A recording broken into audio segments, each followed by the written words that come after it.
Всем привет, меня зовут Кичикин Эдуард, и моя тема ландшафтная архитектура, ландшафтный скетчинг и архитектурный скетчинг. И вот пример того, что мы будем рисовать сейчас.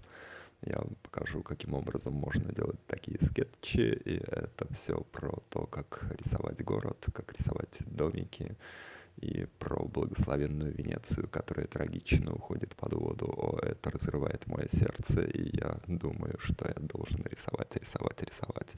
В первую очередь Венецию. Наверное, поэтому Венеции будет довольно много у меня в ближайших видео. И смотрите, у меня в описании под этим видео много ссылок на плейлисты, где я рисую, ну, тоже ландшафтный, архитектурный скетчинг, вся вот эта вот история линерами, маркерами, чернилами, тушью, кофе, спагетти, всякие, ну, вот такие, чем угодно. И вот это очень классное место в Венеции, базилика Санта-Мария-делла-Салюте, и ее видно с площади Марко, и она обалденная, просто обалденная. С чего я начинаю этот рисунок? Это рисование контуров этого архитектурного сооружения невероятного. И, ну, я смотрю и думаю, каким образом я могу вот прийти вот в эту стилистику, которую вы видите, но я прихожу в нее через линейный рисунок. То есть сначала контуры, и я работаю пером. Это перо советское, номер 40, чертежное. И работаю тушью Winsor Newton, сепия, Calligraphy Ink, она водорастворимая. Вы потом увидите, как это работает, ну, для такого типа скетчинга. Нужно ли объяснять линейный рисунок? Ну, я не знаю даже. Тут минимальные перспективные сокращения. То есть фактически то, что я вижу, то я и рисую. Ну, с этим я думаю, что проблем особо быть не должно. Но, в принципе, у меня есть внизу в описании под видео, вы можете посмотреть рисунок для начинающих, ну, скетчинг для начинающих. Если есть некоторая трудность с этим, то можно обратиться к этому плейлисту. Смотрите в описании к видео. А вот здесь прохожу вот эту вот простую историю того, что как Чукча, что вижу, то и пою, что вижу, то и рисую. А, Несмотря на то, что линий много, я стараюсь не вырисовывать детали какие-либо, стараюсь делать только общие формы. Ну, то есть я смотрю на э, барабан под куполом, вот сверху там будет купол, и думаю, что мне нужна его история как восьмигранника. Я рисую этот восьмигранник простыми тонкими линиями, стараюсь, чтобы а, линия не имела ярко выраженного нажима, потому что мне нужно, чтобы потом вся эта история могла корректироваться и могла перейти вот в такую стилистику, которую вы только что видели. Поэтому я стараюсь минимально легкими нажатиями на перо рисовать всю эту историю. Ну вот вы видите, как я немножко ошибаюсь и пытаюсь скорректировать себя. И в принципе, я думаю, что там к концу рисунка у меня получится нивелировать этот эффект, что вот будут не видны ошибки. Рисую один купол основной и рисую дополнительный купол, и башенку там есть тоже симпатичная. И в чем некоторая особенность всей этой истории? В том, что я должен идти от больших форм к маленьким формам. Сначала рисую большой контур абрис, потом в нем выстраиваю то, чем он наполнен. Это можно понять, ну, практикуя. И вот теперь я использую водную кисть. Это кисть аквабраш, ватербраш, в которую налита чистая вода, и я приношу ее и рисую прямо по моему вот этому наброску пером. Так как я использую водорастворимую тушь, то при взаимодействии с водой она, ну, соответственно, водорастворяется радостно, и получается вот такой вот эффект. Там, где этот эффект, мне кажется, недостаточным, а это на углах и на тех местах, которые, ну, ближе ко мне как к зрителю, я приношу воду и приношу туда пером еще вот этого цвета.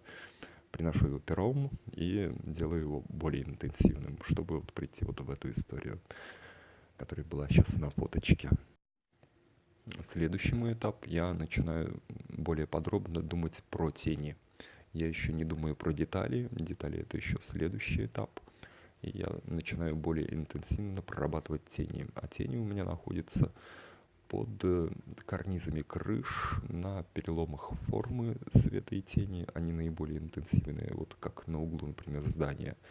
С одной стороны свет, с другой тень. И, значит, на переломе формы будет самое интенсивное пятно. А, и туда, значит, самый интенсивный темный цвет вот этой сепии. Потом прохожусь более лайтово. Там, где я думаю, что есть у меня участки тени, там я тыкаю кисточкой радостно и памс-памс. Такая импрессия не особо проработанная, а более эмоциональная, чем техническая. Вот так она и возникает. И вот теперь, когда мне кажется, что мой рисунок стал достаточно выпуклым, я начинаю рисовать детали. Бомс, лужа пришла. Ну, беру салфетку, лужа ушла, но следы от нее остались. Я как-то справлюсь с этим к концу рисунка, но вы увидите. И начинаю прорабатывать детали. Перо номер 40, чертежное, советское. Оно очень тонкое и, ну, дает очень-очень-очень такой качественный эстетский штрих. Прорисовываю вот такие завитушки у этой церкви. Ну, по сути, это интерпретированные контрафорсы. Ну, как бы плюс-минус, как я всю эту историю понимаю. Ну, вот, они очень эффектно смотрятся там. И прям, я смотрю, когда на них у меня происходит некоторый вынос мозга. Как они смогли это сделать? И рисую оконные проемы. Они различным образом раскрываются в мою сторону. Ну, поэтому... Вот они поэтому различным образом и раскрываются в мою сторону, и так и нарисованы. И стараюсь вытащить всю эту историю из листа, ну, тем, что я делаю тень интенсивней и цвет интенсивней. Чем ближе ко мне, тем интенсивнее цвет. Очень условно прорабатываю колонны на главном входе. Этот главный ход, он создан как такие триумфальные ворота.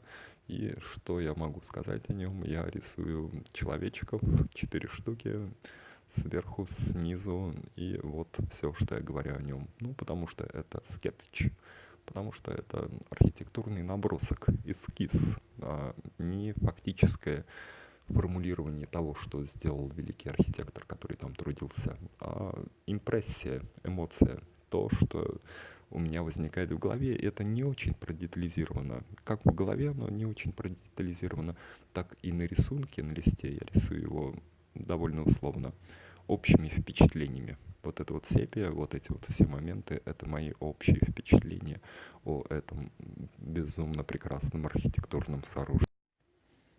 Продолжаю проработку всех деталей пером, и как прорабатываю, так и корректирую, так и исправляю. То есть постоянно идет эта работа над тем, чтобы чуть-чуть лучше, чуть-чуть правильнее. Не сразу правильно, а потом раскрашивание, а такое, как будто бы мы и светом, и штрихом, и тоном лепим, как скульптор из листа, вытаскиваем всю эту историю. Вот также прохожусь по куполу, вы видите, что в деталях это рисование не представляет из себя ничего особо сложного.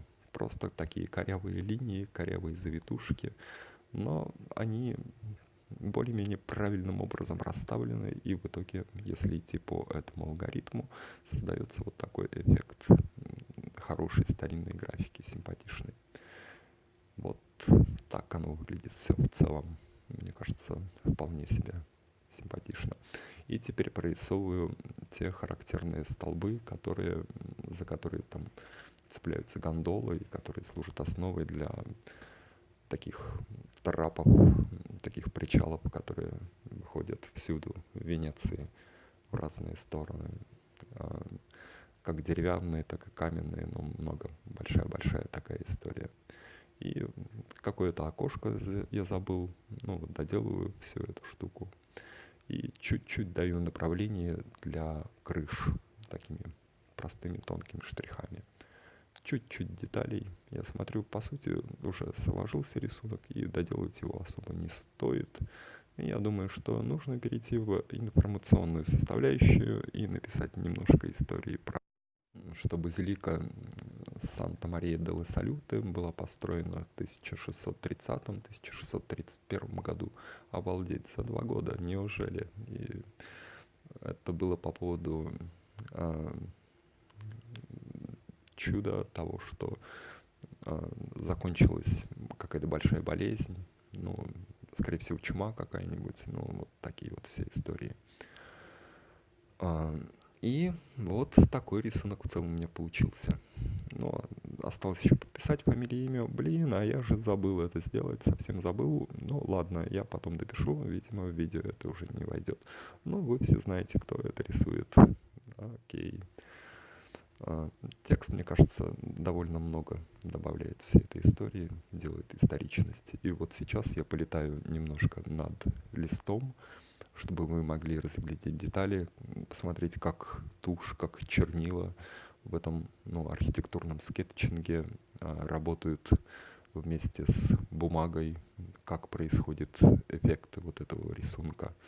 Такие эффекты акварельной живописи и техники пера и туши, вся вот эта вот история, как вкусно лежит рукописный текст на таком э, листе, который имеет свою текстуру, на которую приходит текстура туши, ну вот это Calligraphy Ink виндзоровская, и вот это вот перо номер 40 советское, перо из старинных запасов, да. В общем, если вам понравилось, ставьте лайк, подписывайтесь на канал и смотрите в этом видео описание других моих уроков. С вами был Кичигин Эдуард. Всем чао-чао. Пока.